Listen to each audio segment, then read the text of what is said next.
Wow, what an amazing crowd already. We're just like 20 seconds into the official beginning of this webinar, and already there is an enormous number of people. For those of you who don't know me, I'm Nathaniel Stinnett, the Executive Director of the Environmental Voter Project.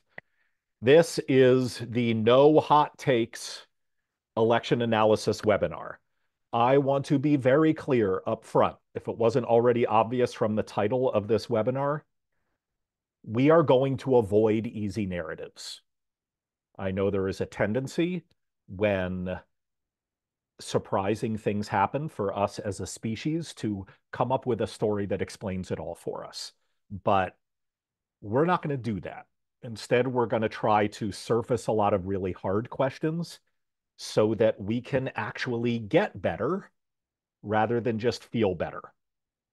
So I ask for your forgiveness ahead of time if there's a lot of caveats that I give, if there's a lot of either ors. The point of this is not to jump to conclusions and make hot takes. It's to start struggling with the data that we have and tell you about the data that we're waiting for. I'm going to start by sharing my screen here and letting you know what to expect. First, we are going to start with a very, very quick overview of EVP's work. For those of you who are not familiar with the Environmental Voter Project, this is just going to give you the barest of overviews. Then we're going to jump right into the election analysis. We're going to talk about what polls got right or wrong. We're going to get into who showed up to vote, how they voted, some interesting things that we think we're seeing happening or that we saw happen in the election data. We're going to deflate a bunch of hot takes and try to get you in a mindset of asking hard questions about what may or may not have happened in this election. Then we're going to get into some specific data on climate change and climate voters. And then we're going to finish letting you know next steps with the Environmental Voter Project, the type of data we're looking for, and opportunities for you to get right back in the game and start mobilizing voters. So, oh, and I'm sorry, as Shannon mentioned at the very beginning, there will be an optional Q&A once we're done with this presentation. All right, starting with the very quick introduction to the Environmental Voter Project. For those of you who aren't familiar with our work, we are a nonpartisan nonprofit that is laser focused on identifying people who care deeply about climate and the environment who don't vote, and then turning them into better voters. That's it. That's it. We're not trying to get people to care more about climate. We're not trying to change minds. Instead, we're trying to change behavior. We're trying to find people who list climate or the environment as their top priority, yet aren't voting, and then mobilize them to vote. It's a four-step process. First, identification. We work with data scientists to build what's called predictive models that help us individually identify registered voters who have a very high likelihood of not just caring about climate and the environment, but literally listing it as their number one priority. These are the same targeting techniques that the Trump and Harris campaigns use to target voters and that US Senate campaigns use to target voters. But what we're trying to isolate is people who are already registered to vote, highly likely to list climate as their number one priority, yet we think they're unlikely to show up without being mobilized to do so. Step two, mobilization. We work with thousands of volunteers around the country to canvass, call, and send postcards to these voters. We also mail and do digital ad campaigns to mobilize them to vote. We run hundreds of experiments each year to optimize our messaging. And again, we're laser focused on just getting these people to start voting. Step three, habit reinforcement. We do not hop from big election to big election. Our ultimate goal is to build an unstoppable block of climate voters that politicians across the political spectrum have to start listening to. And in order to do that, you can't just give lip service to working year round. You actually have to do it. We're probably going to end 2024 having worked on over 220 different elections. So we take step 3, habit reinforcement, very, very seriously.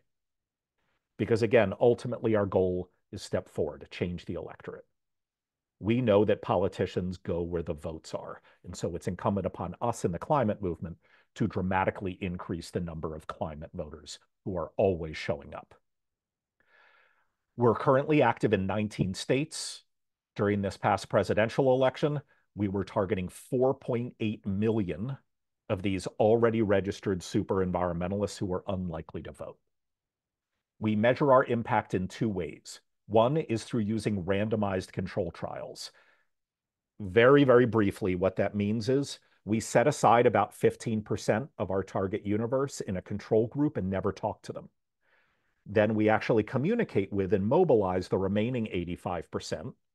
And then after the election, when voter files are updated, we can compare turnout in those 2 groups and isolate how much we were solely responsible for boosting turnout. This way, we don't just claim credit for every single person we spoke to who ended up voting. We know that we're not solely responsible for getting all of those people to vote, but we want to find out how many we are solely responsible for. And just in 2020, 2021, 2022, and 2023, we have seen in these randomized control trials that EVP, the Environmental Voter Project, has been solely responsible for increasing turnout by as much as 1.8 percentage points among our targets in statewide general elections, 3.6 percentage points in primaries, statewide primaries, and 5.7 percentage points in local elections. Moreover, over the long term, we have now communicated with over 10.5 million of these low propensity environmental voters. And as of a few months ago, over 1.8 million of them had become such consistent voters that they were even voting in their local elections. They had become super voters. Just this last fall, and many of you were involved with this, just this last fall, we had an enormous GOTV operation. I won't read through all the numbers for you there because you can see them. But with canvassing, postcards, and phone calls, we had an unstoppable army, an unstoppable army. And there's a really weird thing about voter data as it is released, is that during early voting, we can see which of our targets are actually showing up and casting ballots. But then on election day, that window closes, and then we've got to wait a few months to find out how many of our targets voted on election day or had their ballots counted after election day. But just in early voting, because we do still have that data, out of those 4.8 million super environmentalists we were targeting, all of whom were unlikely to vote, or else we wouldn't have been targeting them, we can see that over 710,000 of them ended up voting early. Now, obviously, this doesn't include all the ones who didn't vote early. They voted on election day, or their ballots weren't counted until election day or later. None of these people were supposed to show up. Almost all of them were first-time voters. Some of them weren't first-time voters. They just hadn't voted in a really long time, and so we were targeting them. But we should feel really, really good about this. These are huge, huge numbers, and we're going to come back to the slide later on when we talk a little bit more about the Environmental Voter Project. But for those of you who are new to our work, this is what we do in a nutshell. If you want to learn more about our work, we will be having an Introduction to the Environmental Voter Project webinar on December 4th. We're going to be putting a link to this in the chat. You can sign up to attend this webinar on December 4th and learn all about what we do, why we do it, and how we do it. And perhaps most importantly, how you can get involved. So please click on that link, share it with any of your friends or colleagues who might be interested in learning more about our work. And now we are going to dive into our no hot takes election analysis. Get ready to nerd out, okay? First, we are going to start with polling. We have gotten a lot of questions from many of you about, well, what happened with the polls? Were they right? Were they wrong? You know, what was going on? And so here we go. First, the caveats. I promised you there'd be a lot of them, and here we go. First, remember, polls are not meant to predict the future. At best, a very accurate poll is meant to give you an accurate snapshot of one moment in time. The analogy I like to provide people is think of a bathroom scale. When you step on a bathroom scale, the best you can hope for is that it gives you a really accurate read of how much you weigh. What it will not tell you is how much you're going to weigh next week or next month. That's not what it's supposed to do. So polls are not meant to predict the future. If anything, they are meant to give you actionable information that helps you change the future. Two, chances are you want polls to be much more precise than they actually are meant to be.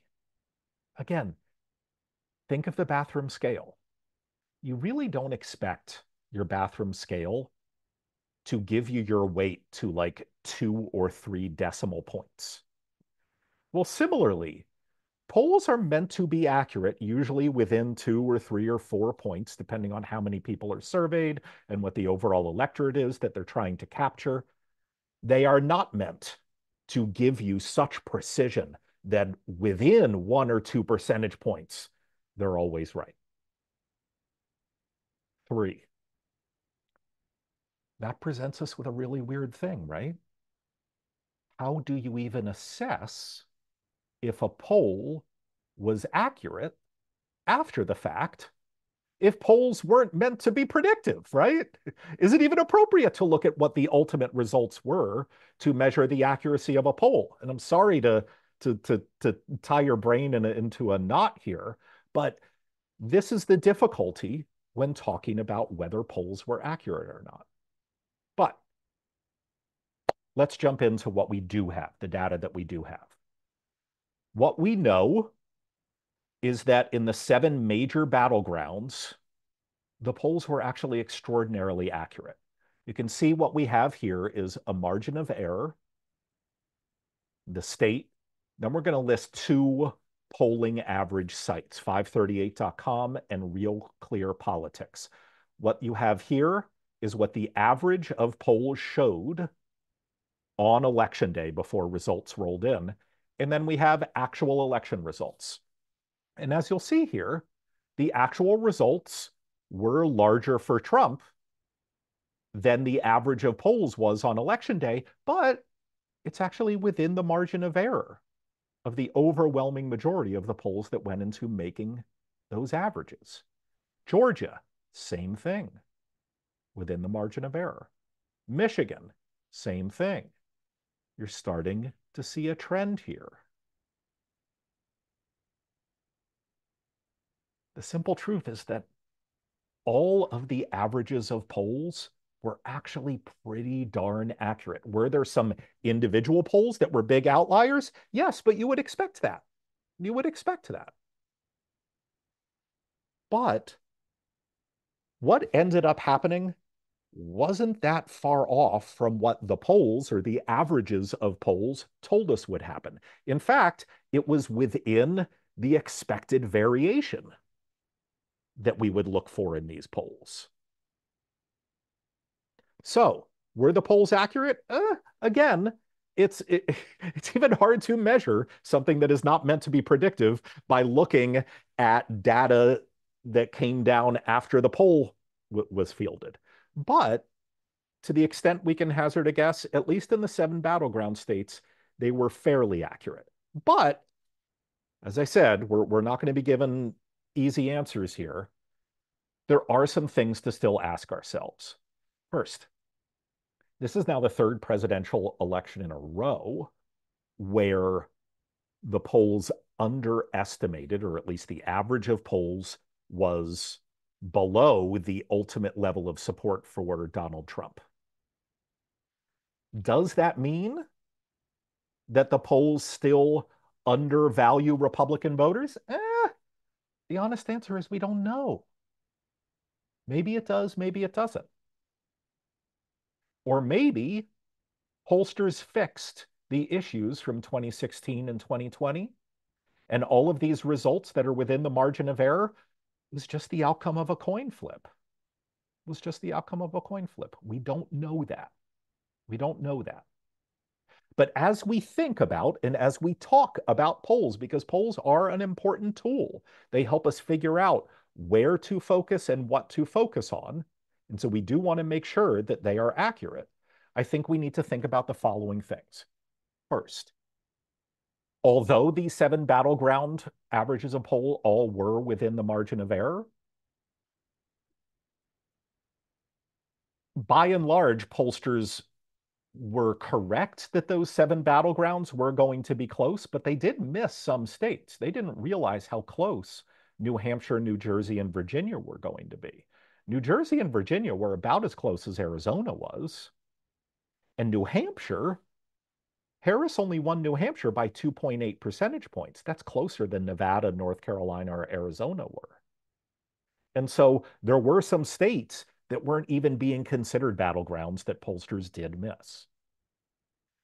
Second, as I just brought up, we really need to think about, is there still some type of systemic undercounting or under-surveying or underweighting of Republicans? I don't think we can look at this data and say for sure that there is, but nor can we say that there isn't. Finally, I'll just throw another data point out there. From what we can see in both sets of exit polls, so there are 2 exit polling consortia, and we'll get into that, but from both sets of exit polls, late deciders broke for Trump. Late deciders broke for Trump. So again, you got to throw that into the mix. Maybe a lot of the late polls were even more spot on than they look now. And it's just that late deciders all broke in one direction, or not all, but by and large, broke in one direction. I want to be clear. I am not a pollster. I don't have an agenda here, but I do think we need to think very, very carefully about this stuff. Very, very carefully about this stuff. All right. Some other things. Why did Trump win? Why did Harris lose? What led to this outcome? Did it have to do with fundamentals? Did it have to do with candidates? Did it have to do with messaging? I want to be clear. There are a lot of things that not only do we not yet know, but we will likely never know them. And we need to be very careful about assigning causality to things that are completely unknowable.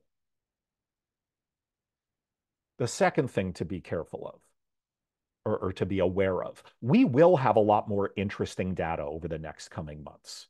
It is public record who votes and who doesn't vote. And in the coming months, we won't just have to rely on exit polls. We will actually see which people voted and which people didn't vote. And what's important there is we'll be able to separate the difference between turnout issues and persuasion issues.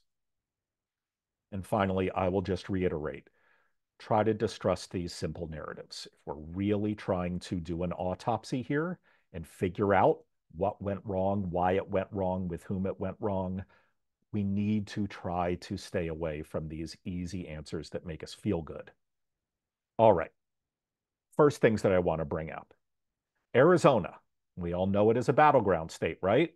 Trump ended up winning it by 5.5 percentage points. You know what?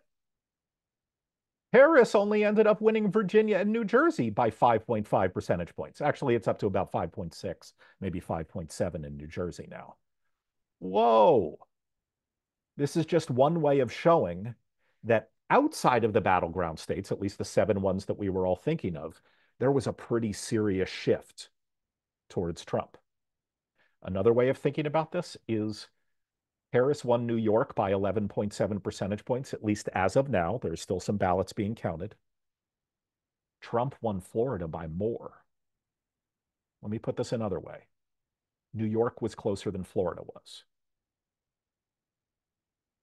Now, that might be deflating to some of you, but I'm not sure this is necessarily good or bad news for Democrats or Republicans. And we're going to get into a lot of that. But it's still important to understand these facts. This was a very, I think, helpful graphic that the New York Times put out on election night. And so I want to be clear. They have not updated this, and it is incomplete. All this blank space that you see in the West, that's because they were still waiting for votes to come in. And so this was just on election night. This is incomplete. But what this shows is the change in vote margin in particular counties to the right or to the left, towards Trump or towards Harris. So how much did particular counties shift from 2020 to 2024? And as you'll see, it's a sea of red. A little bit of blue around Atlanta, some blue in Colorado. But again, I wouldn't read too closely into this because it's an incomplete map. I really just want you to look at that sea of red. And then I want you to look at this. This is maybe the second most popular graph that came out of election night. This is from FT, Financial Times. This is a really interesting data point that they uncovered, which was that in 2024, for the first time since 1905, so well before this chart even begins, for the first time since 1905, every single country that had an election, the governing party either lost or lost seats. And as you can see, they're all below the line there. They're all below zero. And there's the United States, that little red dot. And so when you put this chart together with this one thing is undoubtedly true, and that is that 2024 was a year of anti-incumbency. Whether you were conservative Tories in the UK or whether you were a progressive party like the Democrats in the United States, people did not like incumbents. Every single incumbent party either lost or lost seats. And if you look at exit polls, you can also see exit polling question, how much change would you like to see in how the country is run? People who wanted change, which was 82% of voters, see that 56 and that 26, broke for Donald Trump. One way to think about this election, I don't want to say one way to understand this election because I want to avoid these easy narratives, but one thing to bear in mind is that there was very, very clearly a global incumbency or anti-incumbency bias. That's one really, really important thing to bear in mind. However, it's not that easy. It's not that easy. We really need to dig into some of the data. And this is when we're going to start getting really, really nerdy here. I warned you. We all warned you that there was going to be a lot of data here. So what you're looking at here is the big urban counties in the 7 battleground states. These are the counties in those 7 battleground states that have really, really big cities in them. If you are a county like Maricopa County in Arizona, we didn't include you because there are also a whole bunch of suburbs there. We wanted to look at the states that Democrats usually rely on to get a huge net lead in votes and see what may have been happening there. Let's start with Fulton and DeKalb counties. This is where Atlanta, Georgia is. You can see from 2020 to 2024, well, turnout in Fulton County actually went up. Not by an enormous amount, but it did go up. And that's important to bear in mind because as I'll show you in a second, overall turnout went down in 2024. Yet in Atlanta, it went up. Went up by a lot in Fulton County, dipped by a teeny little bit in DeKalb County. And so in 2020, Joe Biden came out of Fulton County with a net of 243,000 votes over Donald Trump. Harris came out with 240,000, pretty much the same thing. And their vote share was pretty much the same. DeKalb was a little different. Harris walked out of DeKalb with 13,000 fewer net votes than Joe Biden did, but that wasn't due to a huge drop-off in turnout. Turnout was pretty much exactly the same. Instead, it was due in a change in her vote share. She had 81.6% of the vote share instead of Biden's 83.1.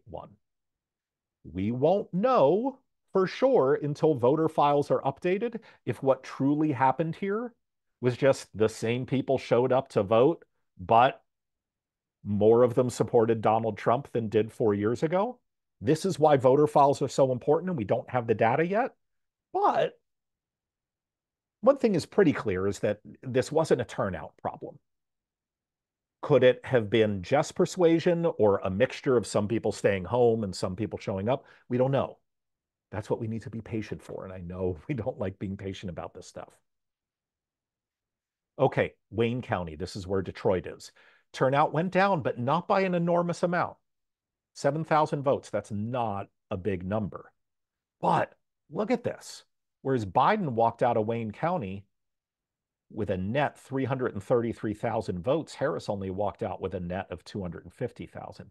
And that's because she got a much lower vote share, almost 6 full percentage points lower. Again, we need to be patient and look at actual voter files, but here's an instance of where it is likely that there is some persuasion problem here. There is likely that there are some people who showed up and voted in both years and they just switched from Biden to Trump. But we won't know that for sure. Okay, Clark County. This is where Las Vegas is in Nevada. Whoa, look at that. 75,000 more people voted. Turnout went through the roof here. And again, this is in the context of nationwide turnout going down compared to 2020. You'll see Harris came out of Clark County with fewer than 27,000 net votes, a 27,000 vote lead, whereas Biden had come out with a 91,000 vote lead. We want to look at voter files when they're updated, but you'll see a lot of it had to do with a pretty big difference in vote share. The people who voted were going more for Trump than they did 4 years ago. North Carolina, we looked at Mecklenburg County. That's where Charlotte is. Wake County, that's where Raleigh is. Turnout was up a little bit in both states. Vote share of the two candidates was roughly the same. Voter turnout operations for the Harris campaign did pretty darn well in North Carolina. They walked out of the big cities with pretty much the margins that they wanted. Pennsylvania, similar story in Pittsburgh. Similar story in Pittsburgh. Harris got pretty much the same vote share as Biden did. Turnout went up. They came out with pretty much the same net votes. Philly, turnout was down by a little bit, but just a little bit. Those of you who showed up for some of our webinars at the end of October and early November might remember I was a little worried about early voting in Philadelphia. I thought there should be a hell of a lot more votes. Well, those votes showed up on election day. Turnout was down in Philly, but just by a little bit. Why did Harris come out with 50,000 fewer net votes than Joe Biden? It had to do with her lower vote share. And then in Milwaukee, again, turnout was up. Vote share was largely the same. What this means is, again, a lot of complexity and nuance. And I know we don't want to hear that. When dramatic things happen, we want a narrative that explains everything. But I think we need to keep a lot of things in mind here, all of which can be true. First, maybe this election can be understood as an anti-incumbency election after inflation that many of us have never experienced in our lifetimes. But even if that is true, something else can also be true at the same time, which means the US electorate is also changing. Two, even if the electorate is changing, that doesn't mean that the results that we just saw are locked in, even if nothing else changes. If we are looking at a new electorate, and we're going to dig into some of that, that doesn't mean that it is always going to advantage Republicans or disadvantage Democrats. We need to be able to keep conflicting truths in our minds and ask these hard questions. especially if we care about getting better and not just feeling better. All right, we're going to start looking at some overall turnout trends. How many people voted and who were they? First, the caveats. Remember, exit polls aren't perfect. A lot of people view exit polls as being like the results. No, exit polls are polls. It's like right there in the name. Exit polls are polls, and they have the same imperfections that other polls do. You're not interviewing literally every single person in the United States who just voted. You're interviewing a sample. And maybe that's a representative sample, or maybe it isn't. Moreover, exit polling data continues to change. The exit polling data I'm giving you right now is probably going to be different from what the exit polls say 2 weeks from now, because ballots are still being counted and exit polling companies are still trying to decide, okay, well, we need to wait a little bit more towards Latino voters because their turnout was higher than we thought, or vice versa. And then again, please bear in mind that we will know much, much more when updated voter files are released. Finally, I just want to say you can see down at here at the bottom, the exit polling data we're going to be referencing is from the AP Votecast exit poll. A lot of people don't realize this, but there are two different exit polling consortia. There's AP Votecast, which we are going to be quoting mostly data from today. And then there's also the National Election Pool exit poll. Uh, each of them have advantages and disadvantages. We're mostly using the AP Votecast one because they actually ask a lot more questions about climate change. And we're an environmental organization, and so we want that data. But I wanted to be clear about that because the two exit polling consortia do have, in some areas, dramatically different data because they're polls. All right. Overall, turnout went down. You can see over time from 2012 to 2024, you can see the baseline, the denominator of eligible voters has gone up fairly consistently. Who has actually cast a ballot? Well, there was a dramatic increase from 2016 to 2020, but then it went down again in 2024. So we're still counting ballots, but it looks like most people are estimating that 4 million fewer people voted this time around than did 4 years ago, even though the overall population of eligible voters went up by 5 million. So turnout was down. Was it just sort of a reversion to the mean? Well, maybe. I don't know. It's hard to tell this stuff. It kind of doesn't matter, right? Campaigns and times and fundamentals and things like that impact turnout. All we know for sure is that turnout was down. All right, let's look at various age groups. When 4 million fewer people vote, that means pretty much every demographic group had lower turnout than before. So that's not really that interesting. Instead, we wanted to see, okay, well, how did the share of each demographic group's percentage of overall turnout this year compare to 4 years ago? And we can see that in exit polls, and again, that comes with all the caveats that come along with exit polls, 18 to 29-year-olds actually made up a larger share of the electorate than they did 4 years ago. Now, again, I want to be clear here. That doesn't mean that turnout went up. Actually, fewer 18 to 29-year-olds voted than did 4 years ago, but fewer of everybody voted than they did 4 years ago.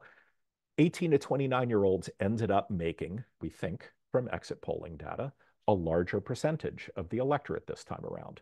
And you can see middle-aged voters, Gen X, were down, were a sort of fell the sharpest. All right. By gender, roughly the same. Not a very big change. By race, not much of a change, except I should point out here, this is one data point where the AP Votecast exit poll differs pretty dramatically from the National Election Pool data. The other exit polling consortium does show a more dramatic increase in the share of the electorate among Latino voters than AP Votecast does. Who knows which is right? We may never know. But One thing is becoming clearer, and that is this trend continues of Black voters being a smaller and smaller portion of the electorate and Latino voters being a larger and larger portion of the electorate. Second thing is I'll just highlight, obviously, there are a whole lot of racial groups who are not represented in this chart. And that's because this exit polling consortium only asked about the groups that you see here. Don't blame me. Blame the exit pollsters. You can blame the exit pollsters for a lot. All right. Shares of ballot cast by education level. College graduates and postgrads made up a larger percentage of the electorate than they did 4 years ago.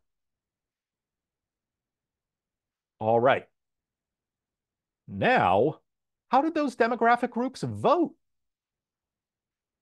And how much did that change from 4 years ago? Well, first, remember, this should all be viewed over a baseline of a pretty significant shift towards Donald Trump since 2020.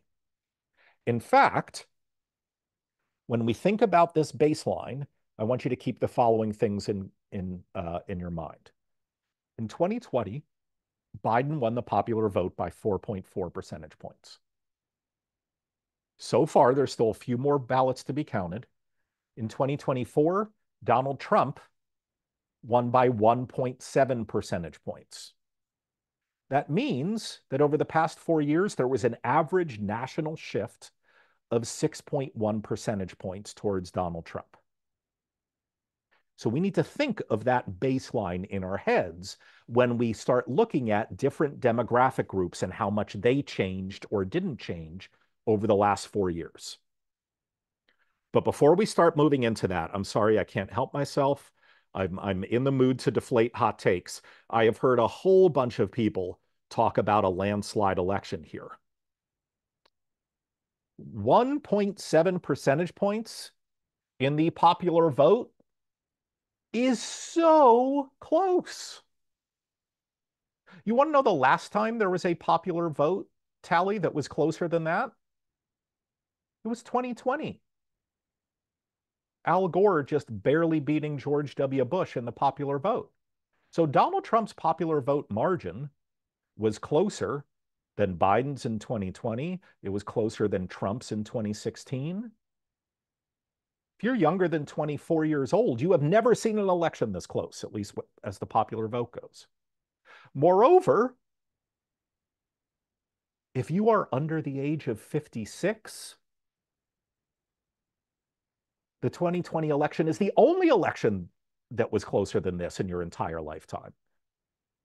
Let me put that another way. If you ignore the 2020 election, I'm sorry, the 2000 election, you have to go all the way back to 1968.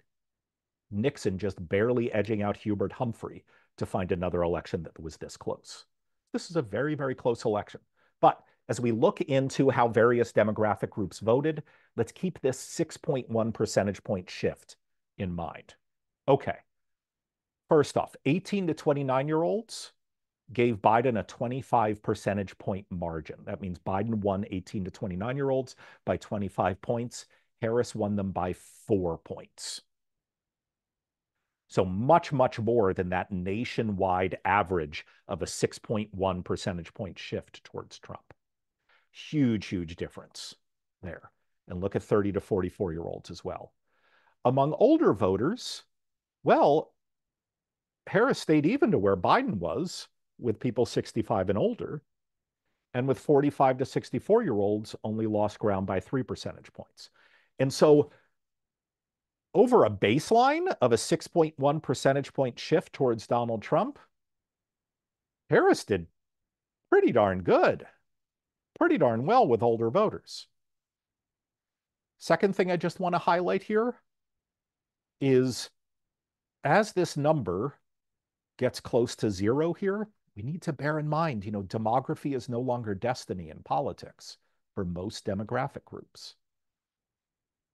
I think that those of us who care about politics and volunteer and donate need to think very hard over the coming years about how much value there is in just turning out demographic groups. For instance, if you were in the business of just turning out young voters this past year, you probably didn't net any votes for Democrats or Republicans. It was pretty much even, pretty much even. It split 52-48. These are really important things to bear in mind. Obviously, I'm a little biased. We run a voter turnout organization that is really, really laser focused in our targeting, but this is something to bear in mind. All right. If you look at age combined with gender, you can see, again, among both women and men, Harris's vote margin was a lot lower than Biden's vote margin. But these differences among older voters were much smaller. Harris's margins dropped among most racial groups as well. And then finally, a lot has been made about the so-called diploma divide. And I think rightly so. I think rightly so. You can see that this is now, if you could draw a straight line here, whoa, is there an increasing difference between whether you've got a college diploma or not? If you've got a college diploma, you are much more likely to support Democrats, at least for president, but we're seeing it elsewhere. If you don't have it, you are much more likely to vote for Republicans. And again, think about this over the baseline of that 6.1 percentage point shift towards Trump. All right. Next thing, we've been getting a whole lot of questions about, well, like, why did Democratic Senate candidates win in battleground states that Kamala Harris lost? And what they're essentially getting at is, was there a whole lot of ticket splitting? Do we have something to learn from the Democratic candidates who won in these battleground states? And boy, I mean, if I got a nickel for every article that has been written in the past 2 weeks about, like, what does X battleground Democrat who won have to teach us? I would be a rich man. And the truth is, I'm not sure there was a lot of ticket splitting going on. I'm not sure, as frustrating as this might sound, that we do have a lot to learn from those Democratic Senate candidates who won. And again, we're going to dive into a lot of data here, but I think it's going to yield some really interesting things here. There were 7 major battleground states. 2 of them did not have U.S. Senate races. So North Carolina and Georgia did not have Senate races. In 4 out of those 5, Democrats won their U.S. Senate races, even though Kamala Harris lost the presidential races there. Pennsylvania, they're going to a recount. It looks like the Republican is going to end up winning over Bob Casey Jr. there, but we'll see. What I like to do here is look at the raw vote tallies. People rarely look at raw vote data. They look at percentages, and they're missing a lot of really interesting information that can help us figure out whether ticket splitting was going on. What do I mean by ticket splitting? I mean people voting one way for president, one party for president, and another party for another race, in this case, U.S. Senate. Excuse me. Or was ballot roll-off happening, or ballot drop-off? This means people voting for one person but nobody else. And it's important to think about this difference because it can tell us whether the 2024 election was an example of Donald Trump's strength or Republican strength. It can tell us whether it was an example of Harris's strength or weakness versus Democrats' strength or weakness. It can also tell us whether Donald Trump is a necessary ingredient for the type of voter turnout we saw from Republicans. And this is not a very interesting looking slide, but I got to tell you, I think it's probably the most interesting data that we're going to have for you today. Let's start by looking at Wisconsin. This is the number of raw votes that Kamala Harris got and that Tammy Baldwin, who ended up the Democrat winning the U.S. Senate race, got. Look, they are exactly the same.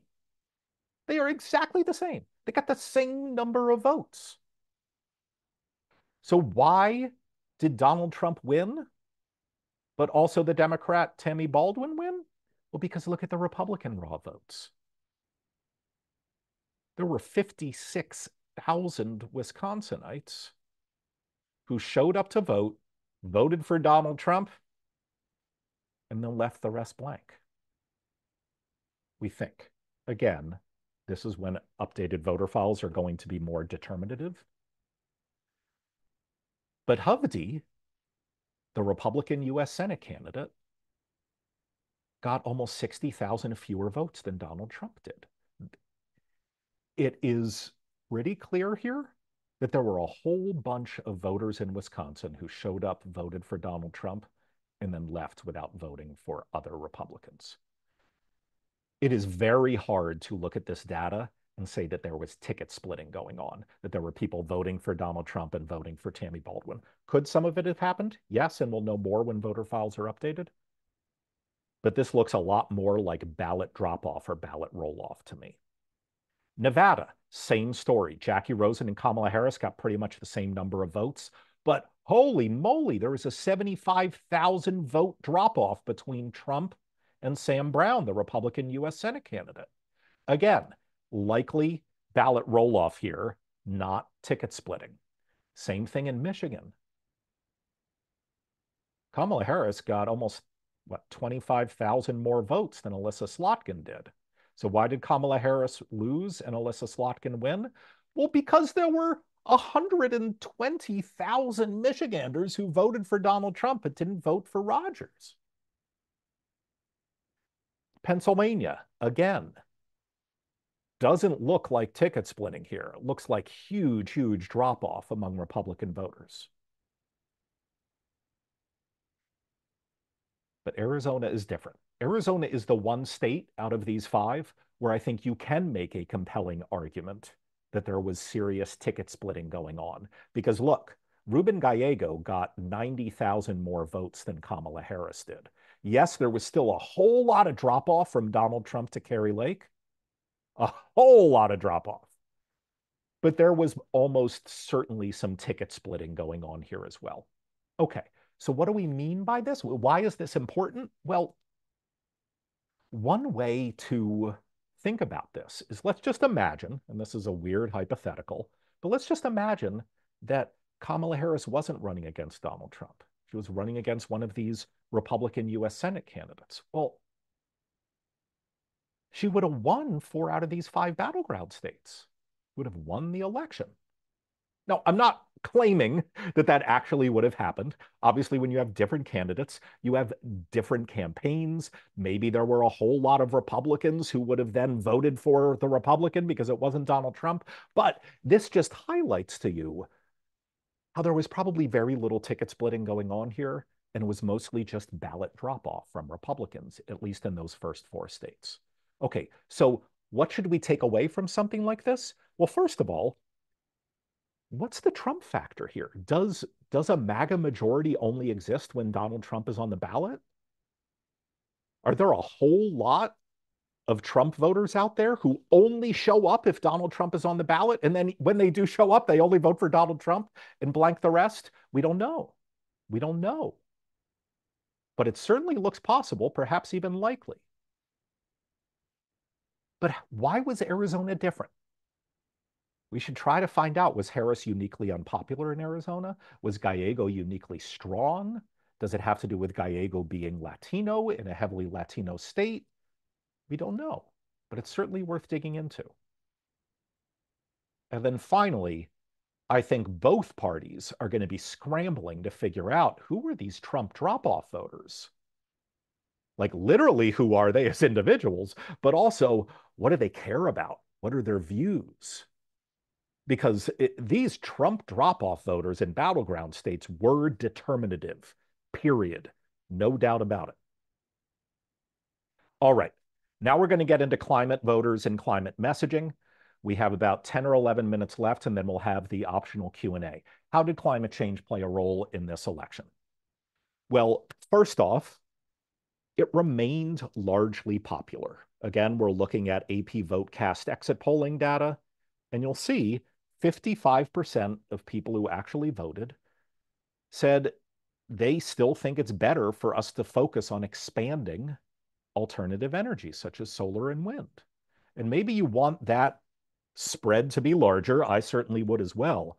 But I think it's noteworthy that climate action is still broadly popular at a time when we're coming off extraordinary inflation. We are in the midst of an affordability crisis, and there's a war in the Middle East and a war in Europe. And still, a majority of voters were like, yep, let's expand clean energy. I think that's notable. What's also notable, I know many people in the climate movement were upset at the Harris campaign for not just defending fracking, but talking about its importance. And the unfortunate truth is that exit polls in Pennsylvania show that by an almost 2-to-1 margin, voters favored expanding fracking. I'm not saying that Harris made the right decision. Like, fracking kills people. Fracking is awful. But we in the climate movement can't just ignore this data. We need to at least learn from the fact and understand that, like, actually, fracking was very, very popular to voters in the most important swing state. Does that mean we need to back off it as an issue? No, no, of course not. But we need to use this data and learn from it. And this is yet another data point in a string of uncomfortable data points showing that we in the climate movement don't have enough political power. We just don't. There are still some issues that we're pushing on that we should be winning on, and we're not. All right. How do we do on turnout? We go back 4 years ago, exit polling data showed that 4% of voters in the 2020 presidential election listed climate as their top priority. That went up to 7 percentage points. 7% of the electorate listed climate as their top priority. That's real growth. That's real growth. I don't think we should pat ourselves on the back for too long because it's nowhere near where it needs to be. But that's real growth. That's real growth. Again, I'm really interested in looking at voter file data when it's updated. I want to see how much of this came from turnout of low propensity voters. But that's growth. Let's get it up to 12 or 15% by 2026 or 2028, okay? What's also really interesting is we can see among people who listed a certain issue as their top priority, who they said they voted for. So, voters who listed climate change as their #1 priority broke for Kamala Harris by a 10-to-1 ratio. People who listed abortion as their #1 priority broke for Kamala Harris by a 5.7-to-1 ratio, all the way down to crime, which was pretty even there. And then people who listed economy and jobs and immigration broke for Trump. Now, why do so many of these bars look blue, yet Kamala Harris lost? Well, remember, most voters, 60% of them, list economy and jobs and immigration as their top priority. But this shows how partisan many of these issue priorities are. And no issue constituency group broke harder for a particular candidate than climate voters broke for Kamala Harris. In fact, if you look at one particular battleground state, North Carolina, people who listed climate change as their #1, or voters rather, it's an exit poll, voters who listed climate change as their #1 priority broke for Kamala Harris by a 48-to-1 ratio. That's so large a ratio that it's even higher than people who self-identified as Democratic or lean Democratic. Very interesting data point there. All right, so what are some of these takeaways?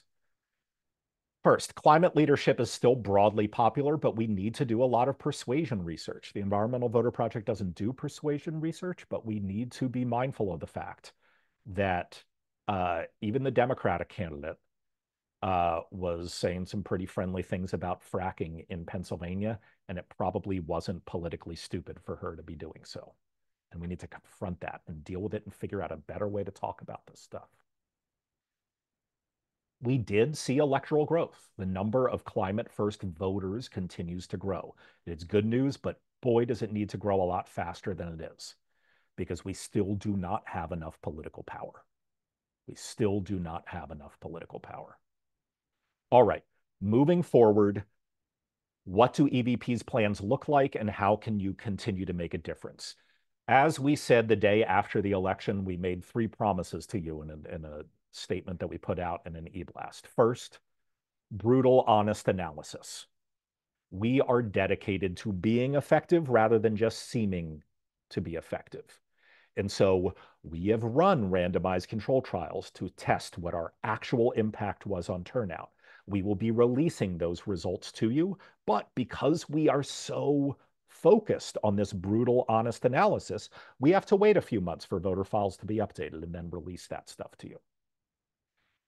As we will show you in a second, we have gotten right back to work mobilizing voters. You must work year-round if you're trying to increase the number of consistent climate voters. And as you'll see, as you saw a few slides ago, that number is increasing, but we want to keep working there. And then finally, we will continue to respect you, our volunteers and donors.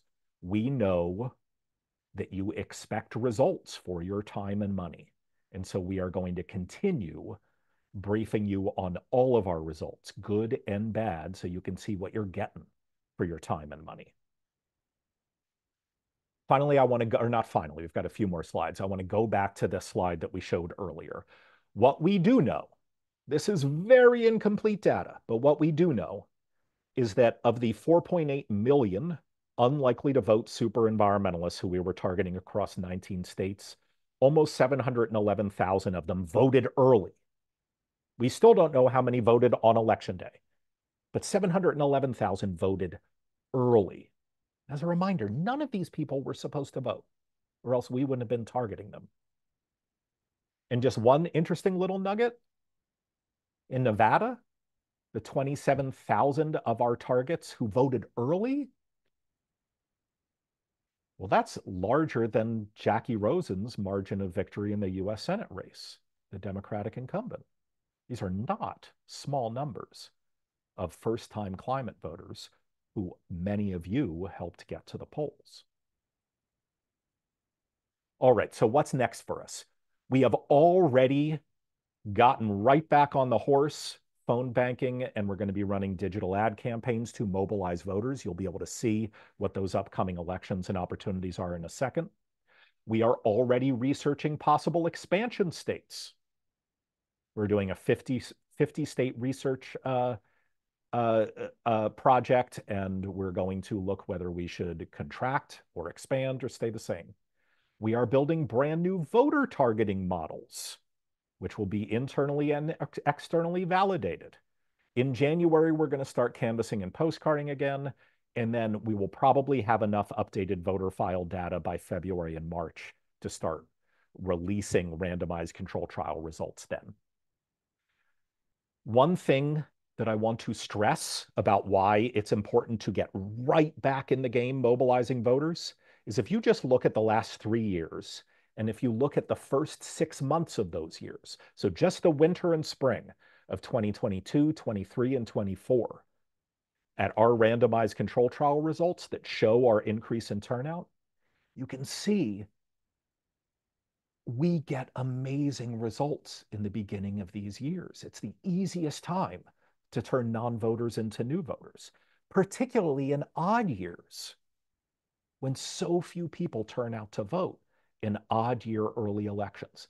This is when it is cheapest for you and us together to make brand new climate voters. And so we already have up on our website, and you'll see the link in the chat. We are going to be running phone banks to mobilize voters for the Atlanta City Council runoff, Louisiana statewide ballot measures, the El Paso, Texas mayoral runoff, and a special state Senate election in Virginia.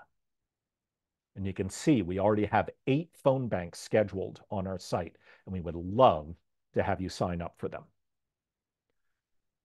Finally, I just want to say, because we're right at time, I want to remind you that these great results that we are able to get working with you comes from the fact that we don't just start talking to voters in the final 10 weeks before an election. It comes from our year-round effort. And the simple truth is that that means we need year-round support. And so if you truly believe in the importance of building up the power, the political power of the climate movement, please get back in the game. First, you can do so by becoming a monthly donor. I know, believe me, I know how tired all of you are from donating and volunteering. And if you're not ready to get back in the game right now, that is fine. But if you are ready to get back in the game, boy, would it be enormously helpful for you to make a $5 monthly donation or a $10 or a 20 or a 200 or a 2,000, however big you want to get or however small you want to get. It really helps us get these easy, efficient wins early on in the year. Second, sign up for these phone banks. Get right back in the game if you're ready. And third, I will just say, if you want to learn more about our work, or if you have friends or colleagues who want to learn more about our work, we will get into a lot of the details about how we target voters, the messages we use to mobilize them, why we take the approach that we do, and what our results are in this December 4th Intro to EVP webinar. Thank you all so much for your time. Looks like we were exactly 1 hour as promised. If you want to stick around for the Q&A session, we would love to have you do so, but it is optional. For those of you who can't stick around for the Q&A session, it will be recorded, so you can watch the recording later. We'll be sending it around. Thank you again for those of you who are leaving us now. Please make that monthly contribution. And for those of you who are sticking around for the optional Q&A, I would love to start taking your questions. So, Peter, what do we got here? Got any questions? Yeah, thank you. Quite a few, actually. So my favorite is from Alex, who asked, how can I get Nathaniel to come to my family's Thanksgiving and help me field comments from armchair sociologists and political scientists? I'm not going to make you answer that one. I did want to give a shout out to Alex, though. Nathaniel, a couple folks did ask about their phone banking experiences. I mean, we had thousands of phone bankers here at EVP last year, and especially as we got closer to election day, a couple folks indicated that they may have reached a few voters that didn't seem to be environmentalists. So how confident are we here at EVP about the accuracy of our targeting and modeling, and why are we confident about that? And also, another set of questions from a couple folks are how are we sure that the people we're talking to didn't vote for Donald Trump? Got it. Got it. All right. Great questions. So first, before I start answering, I will ask, could we please put in the chat a link to the how do we identify our voter targets mini briefing? We have a very short webinar that goes into a lot of details about how we build these predictive models and test them. But I will give a much shorter answer right now, but I do want that link to be there. So when we build these models, it's important to understand the way that we target these voters, that they're based on voters' likelihood of listing climate or the environment as their top priority. And when the models are built, we can then choose who to target based on their probability of listing climate as a top priority. We at the Environmental Voter Project choose a very high bar. We try to target people who have at least an 85% likelihood or higher of listing climate or the environment as their top priority. Okay. These targets go through multiple, or this identification process goes through multiple validation steps. First, our data scientists run internal processes to make sure that, like, people who have a 70% likelihood are actually, when you call them up, more likely to list climate as their top priority than people who score a 60 or a 50. And people who score a 50 are more likely than a 40. So they run regressions to make sure that these models are accurate and valid. But then there's a second external validation that we do, which is after we figure out, okay, these are our targets, these people who have a greater than 85% likelihood of listing climate as their top priority, we then want to reach out to them and poll them and ask them what their number one priority is. And every time we've done that, at least 85% of the respondents have said, oh, off the top of their head, they've said, oh, yeah, climate change is my number one priority. Why do you ask? And so these are frighteningly accurate. They are frighteningly accurate. Okay, so Nathaniel, why, knowing all this, as the questioners asked, why do we still call some people and have them say things that make us think, well, this person isn't an environmentalist? Well, because remember, these are probabilistic models. 10 or 15% of the targets are not climate first voters. But to be clear, any target mechanism is going to be probabilistic. Anyone. If you just call random demographic groups, if you were just calling all young people, well, as we could see in the exit polls, half of them voted for Donald Trump. Far fewer than half of them, like 90, or, I think like 7% of them, only 7% listed climate as their top priority.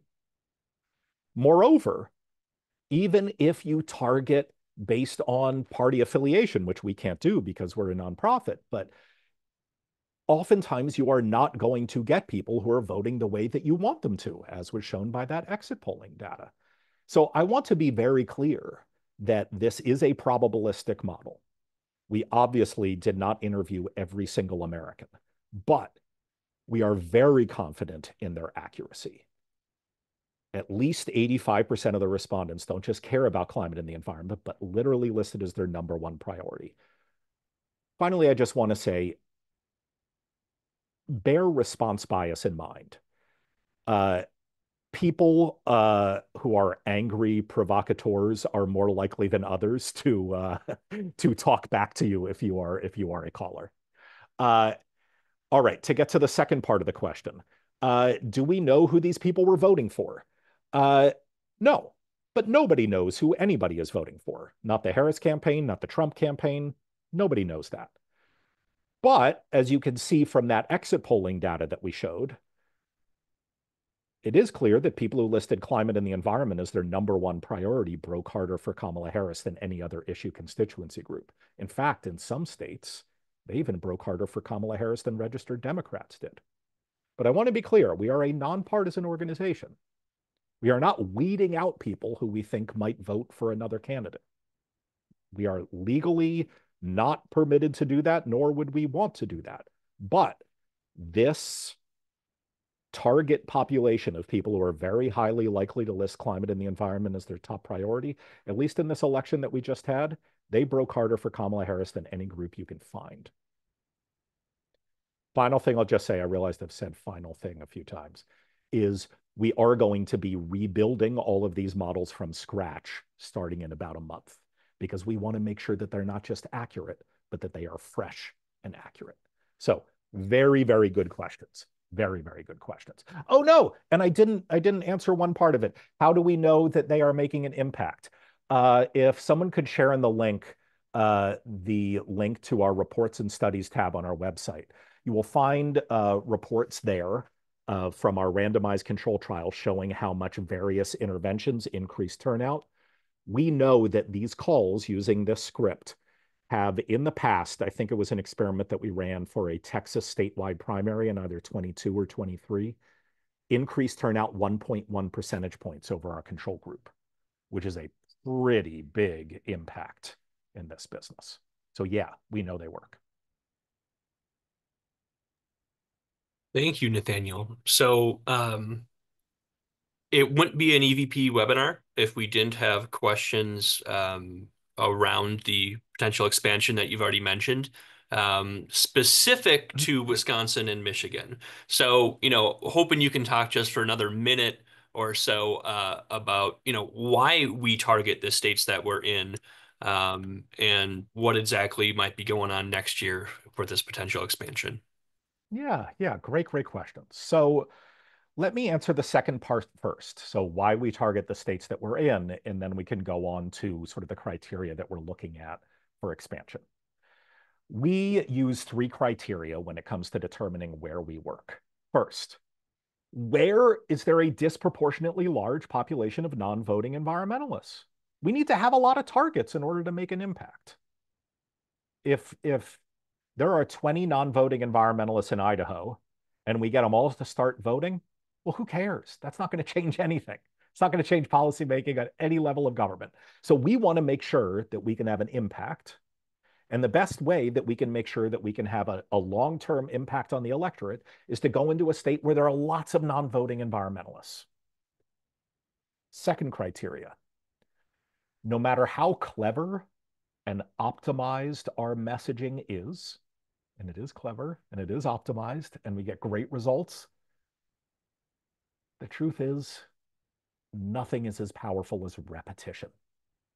And so the second criteria we look at is, in what states will we have lots of opportunities to talk to these voters? We want to have lots of elections in which to run campaigns and communicate with voters. And the simple truth is, there are some states that have lots of odd year elections and some states that literally don't have any at all. A perfect example is Oregon.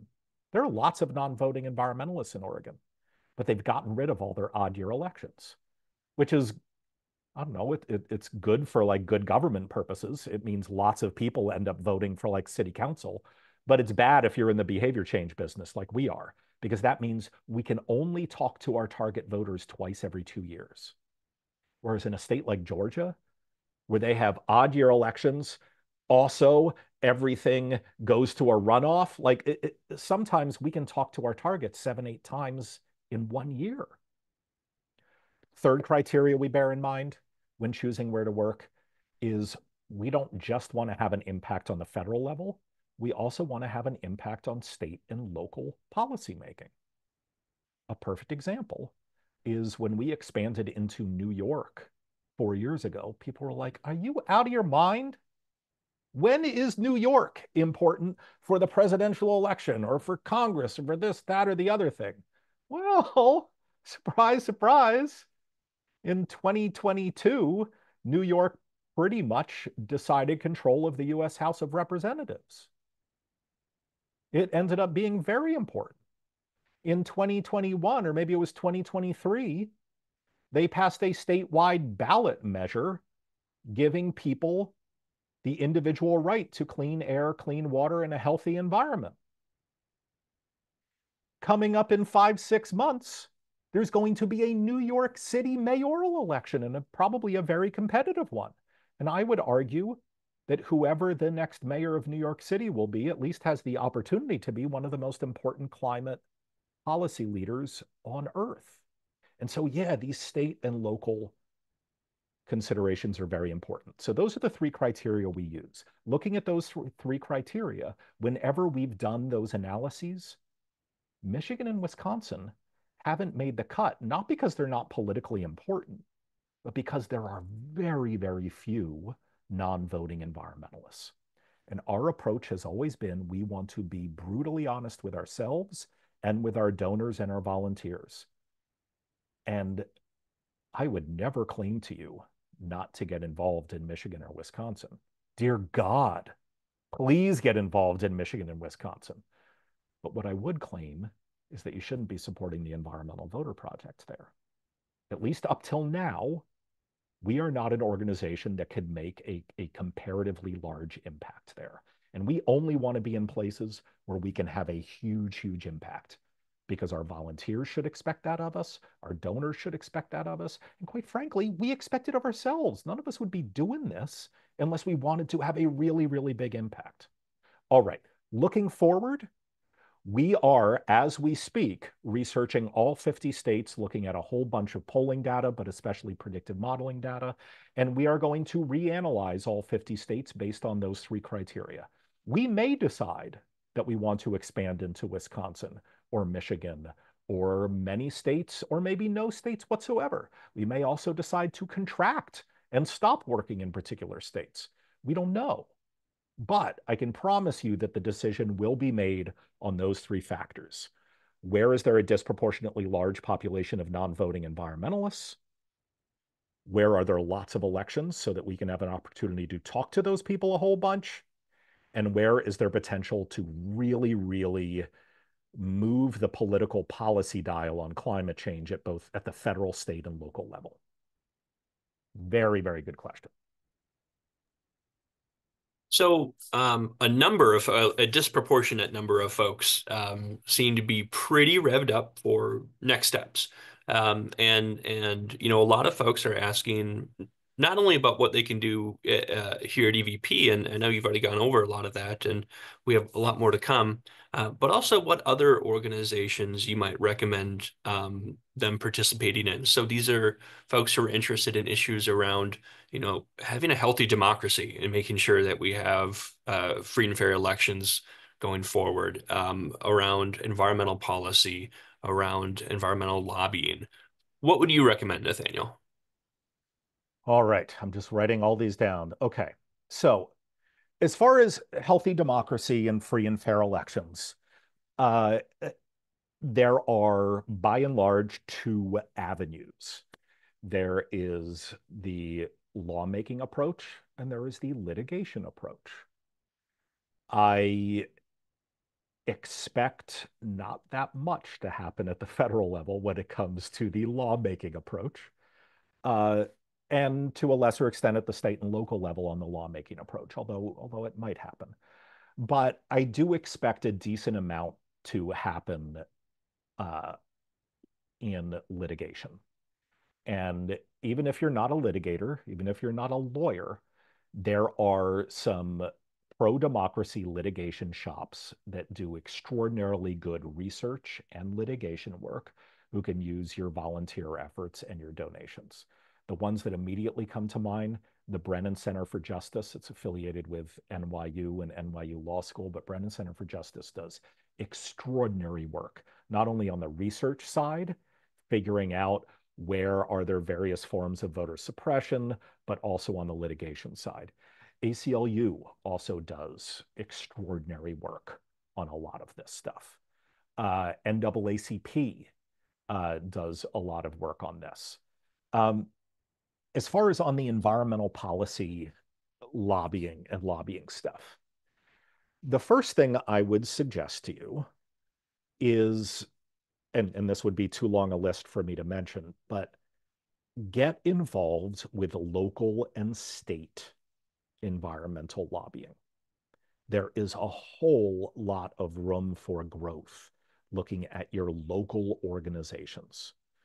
Uh, Perhaps you can start by looking at the League of Conservation Voters website.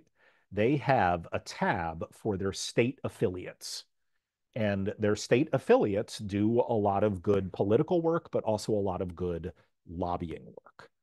I can also suggest that you look at state Sierra clubs. State Sierra clubs do an extraordinary amount of good work with state houses and to a lesser extent with municipal legislators on policy matters. I can also suggest, and what I'm about to suggest, work at the federal, but also the state level, and perhaps even the local level. Forgive me for not knowing. That is Citizens Climate Lobby. Citizens Climate Lobby does extraordinary work. Now, they tend to focus on a smaller number of particular issues, but they do extraordinary work at the federal and state level. I don't know about the local level, but they really do extraordinary work. And what I think is special about them is they have this magic, this special sauce that really centers volunteers. It's not just that it is a ground up organization, but they really empower their volunteers to be informed about the issues that they are involved with.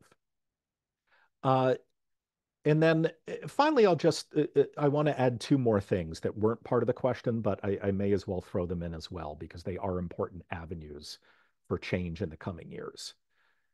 Environmental litigation and climate litigation is going to be extraordinarily important, extraordinarily important. And so I would highly suggest you look into Earth Justice. They do very, very good climate litigation work. Natural Resources Defense Council does as well.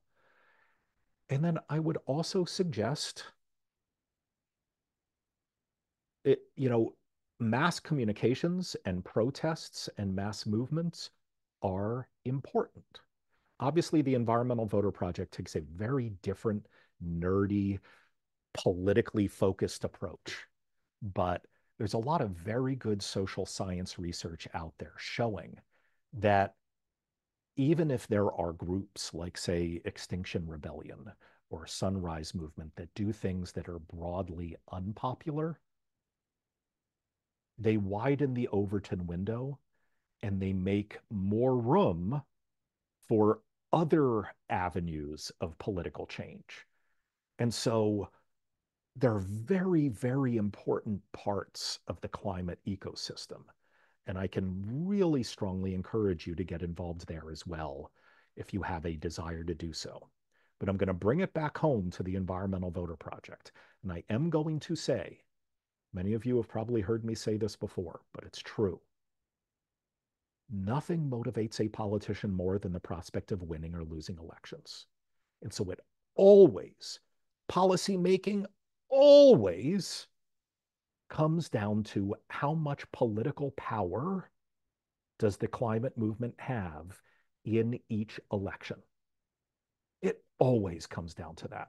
No matter how silver-tongued your lobbyist, no matter how great your communications campaign is, you are never, ever, ever going to be able to convince a politician to do something that puts them at electoral risk. The very definition of a politician is someone who has won an election. And so, boy, do we need to be focused on building up political power, because you don't need me to tell you that the climate crisis is moving a hell of a lot faster than our politics right now. And boy, do we not want to wake up in 2026 or 2028 and realize that we haven't caught up. All right, Peter, other questions? Pivoting, yeah. Effectiveness of phone banking. Do we have any data on you've already touched on this a bit. Do we have any data on, first of all, the effectiveness of the phone banking and the other outreach that we did for the general election, especially as it compares to the primaries or the local or county elections that were held earlier in the year? Really, really great question. So, no, but we will. But we will. And this gets into how we measure our impact. There are a lot of organizations, many of which do extraordinarily good work, who kind of just want to take credit for everybody who votes that they spoke to. And that's fine. It's not even not wrong. Like, it takes a lot of effort to try to isolate what your sole impact was on getting someone to vote. But what we cannot do, what we will not do with the Environmental Voter Project, is literally just tell you, okay, we are responsible for all these people who we contacted who ended up voting. I showed you that slide. We know how many of the people we contacted ended up voting early. Pretty soon, depending on the state, in 2, 3 months, we'll know how many of the people we contacted voted, period. But what we will not do is claim to you that we're solely responsible for getting them all to vote. Of course we're not. And so what we will be able to report back to you, but we cannot yet, and I'm sorry, but not that sorry, because you guys deserve real reporting. You deserve real results, not fake results, is we do the following. When we identify a universe of people we want to mobilize to vote, we run what's called a randomized control trial. What that means is, let's say we've identified 1 million people in Pennsylvania who are low propensity environmental voters. Before we talk to a single one of them, we randomly set aside about 15% and we set them in a control group and never talk to them. Then the remaining 85%, these are the ones we call or canvass or mail or send digital ads to. Then the election happens. We still don't know our results, and that's why we can't report them to you right now. But depending on the state, and some of them will be in a month, some of them will be in 3 or 4 months, public voter files will be updated. And then what we'll be able to do is we'll be able to compare turnout among the low propensity climate voters in our control group, who we did not talk to, and turnout in what's called our treatment group, which is the low propensity climate voters we did call or canvass or mail. And as long as that initial separation process was truly random, what that then allows us to do is isolate what our sole impact was on turnout while controlling for all outside variables. Even the Harris campaign spending billions of dollars, we can control for that. And so to answer your question, we will be able to tell you how impactful our outreach was in this general election that just happened. And we'll be able to do it with a greater precision than probably, I don't want to say than any other groups, because there are other groups that run randomized control trials. And thank God that there are other groups that do that. But many of them don't. And we'll be able to offer a much higher level of precision, but we need to be patient and wait for that. What we do know is that in general, whether you're talking about phone calls or anything else, direct mail, volunteer postcards, digital ads, door-to-door canvassing, all of those interventions are less impactful in high turnout general elections. Not just for us, but for anybody. It's harder to turn a non-voter into a new voter when the baseline level of turnout is much higher. For a few reasons. One, you're trying to fight through billions of dollars of static of all the people trying to communicate with folks. But also, two, by definition, if you're an unlikely voter in a presidential general election, you are like the worst of the worst voters. You've never voted before. You don't know where your polling place is. Whereas, like, if we're trying to mobilize new voters in a local election, well, chances are you vote in presidentials. You know that you need to go to the firehouse around the corner to vote already. We're just trying to get you that extra step of the way. And so usually it is easier and you can have a larger impact in lower turnout elections. But just thinking back to 2020, we increased turnout in Pennsylvania among our target voters in the 2020 presidential general election 1.8 percentage points. That was a big honking result. Do I expect that again? No, probably not. That was really, really great results, but we expect to have some to report back to you, and we will.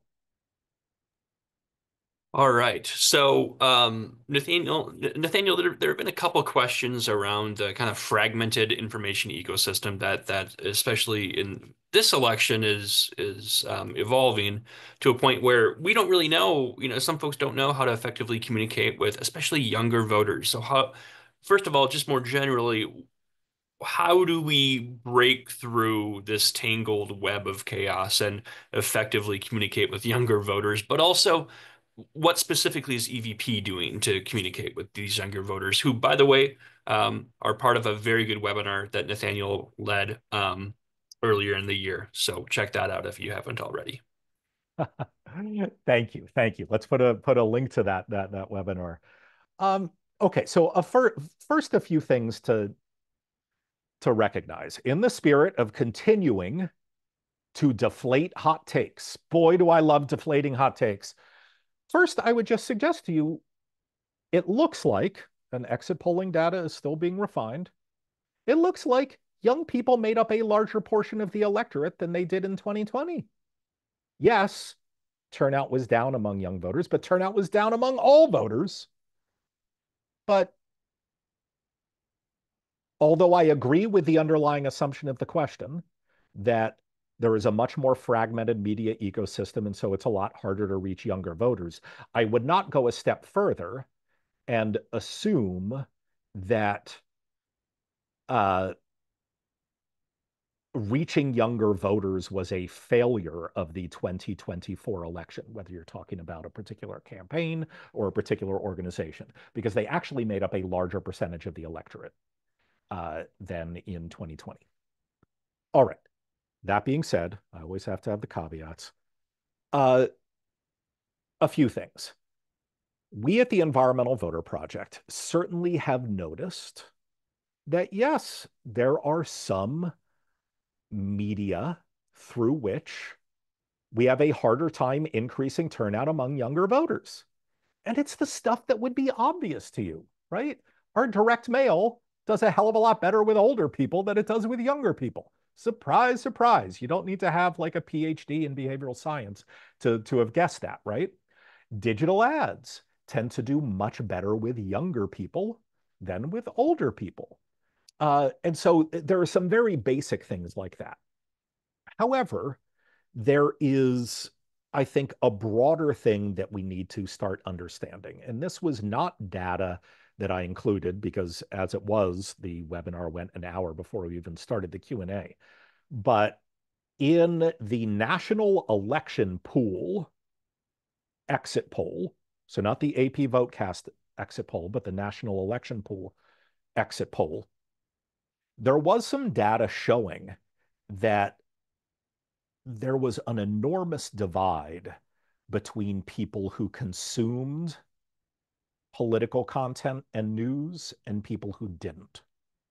People who didn't consume news that often broke hard for Donald Trump, regardless of their age, but especially among young people. Uh, and I think it is important to understand that difference. Absolutely. Uh, I'm not going to claim that this is something that EVP or I, Nathaniel Stinnett, have a lot of answers to. But I do think it's something we need to start researching very, very carefully. The only other thing I will just mention, I was having actually a conversation with an EVP donor and friend about this yesterday, and they brought up a very good point that I think was a shrewd one. And that is that, you know, I'm a baseball fan. My friend didn't use this analogy, but I'm going to. Sometimes you just need to get a whole lot of at bats and you need to not worry that much about hitting for average. And what I mean by that in the current communications ecosystem is that we might be getting a little bit too obsessed with the perfect media hit. And maybe we should just care more about getting in front of a lot of eyeballs and a lot of ears, a lot of get it going on a whole lot of podcasts, giving a whole lot of interviews, not because it would give us different ways of reaching the same people, but because it will give us ways of reaching people who otherwise we would never reach. Because this communications and media ecosystem is so balkanized. I don't want to get into the hot takes around like, oh, Donald Trump won because he went on a few podcasts that Kamala Harris didn't go on. No, I think that is an absurdly easy and imprecise narrative that we need to be very careful about falling into. But when I do look at the national election pool exit polling data, I do think it's fair to say that there is not just this diploma divide that we're seeing, but also this sort of information or news consumer divide. And progressives and Democrats in general are having a harder time getting through to people who don't consume news and politics. There is no doubt about that. And one way that we should think about addressing that, certainly at the Environmental Voter Project, I can't speak to partisan entities, is just talking to different types of outlets. So I hope that helps. I know I didn't answer your question, but hopefully I surfaced some things that I think are important to start struggling with. We're going to keep going. Let's keep going. Oh my God, we still have an absurd number of people on, even though we're in the Q&A. Let's take two more questions. Two more questions. So, Nathaniel, a couple participants asked a version of this question. I'm going to really bring it home with a question from me. I'm really happy to work for EVP. I think that part of what makes us a great organization is that we are intrinsically optimistic. Can you articulate a vision of optimism for the path forward here? Ooh, oh my gosh. Okay. Uh, man. Okay. I I didn't think it'd think be that hard. I'm sorry. I didn't think you'd no, have no, no, no, no, paused. no, no, no. This is good. This is good. I mean, I think that, there are you can view optimism in sort of a probabilistic sense. Like, are you objectively looking at the future and determining that there's a really good likelihood of things being good rather than bad? Uh, I don't think that's an approach that EVP takes. It's certainly not an approach that I, Nathaniel Stinnett, take, nor do I think, to be honest, that objective observers can look at the climate crisis or the democracy crisis and be like, yep, our probabilities look really awesome.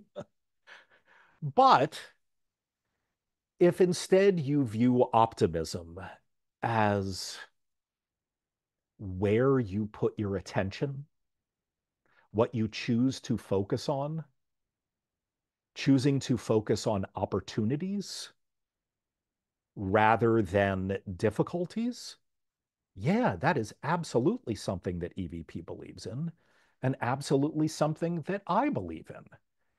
And, I'm sorry, I'm going to like make my entire team's eyes roll because I bring up Albert Camus all the time, but I think of what Albert Camus wrote in The Myth of Sisyphus, where he said, the struggle itself towards the heights must be enough to fill a man's heart. And then further on in the same quote said something like, we must imagine Sisyphus happy, Sisyphus rolling the boulder up the hill. In that way, I think I am optimistic in that we choose to focus our attention on what's right in front of us, on the opportunity that we have for change. Do I feel really great about the world I will likely be leaving to my children or grandchildren? No, no. But that's not what I choose to focus on. Just like if you're in the first lap of a relay race and you're already behind, you don't focus on the fact that, well, the probabilities have it that we're going to lose this race. No, you just like run your butt off so that you can go as quickly as possible and hand on the baton, and then they'll hand off the baton, and then they'll hand off the baton. Because if you work really hard, maybe your team will win the relay race. Moreover, I think focusing on what's right in front of you and the opportunities is also just a more precise way to view the climate crisis itself. This isn't like a really big switch that is in the off position and then climate crisis gets turned on and millions of people die. No, there are people suffering each day. And each day we can have losses and wins, and each day we can literally save people's lives. And those are the victories that I think we need to be focusing on. All right. We got time for one more question. Yeah. So what's more important, donating to EVP or volunteering for EVP? I appreciated getting that question.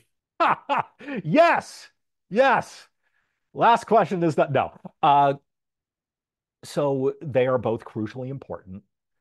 And I'm not trying to weasel out of answering this question. What I'm going to say is that, what we are not interested in is one-time volunteers or one-time don't. Well, I don't know. If you donate $1 million to us, we're totally interested in that one-time donation. But we are interested in sustained involvement. And so what we do not want to do is try to hoodwink you into doing something that you don't want to do. We're not asking for your charity. What we are trying to do is effectuate the change that you want to have happen in society. If you look at the democracy crisis and you look at the climate crisis and you realize that we need much, much, much more political power than we do now, well, then I invite you to be a part of our work. But because this is not something that's going to be solved in the next week or the next month or even the next year, I truly mean it when I say, if you feel like you can have a more sustained role in what we do as a volunteer, well, then volunteering is more important. If you feel like you can have a more sustained role in our work as a donor, well, then donating is more important. But we really want you to do what feels right for you, not because like we're touchy-feely nice people, but because like this is how we win. This is how we win by like working hard and having a really powerful organization every month, not just in September's and October's. So I will close by saying, please, oh my God, there's still an enormous number of you on the line. Oh my gosh, you're amazing. Please go to the link in the chat, sign up for recurring monthly donations. We need that recurring money coming in month after month after month to do this work. Then please also sign up for an upcoming phone bank. This is how we make new voters. I will now close by saying thank you. Thank you to all of you who have been part of our work this year and in previous years. Thank you to all of you who have already signed up to be involved in upcoming phone banks and other measures. We are all at EVP extraordinarily grateful to work alongside you. And just know, as we get more and more results data back, we're going to keep on reporting it out to you because we know that you're doing this to have an impact and we want to prove it to you. All right. Thank you, Peter. Thank you, Shannon and Debbie and Ren. And thank you, everybody who stayed on the line through this webinar. Have a good day, folks.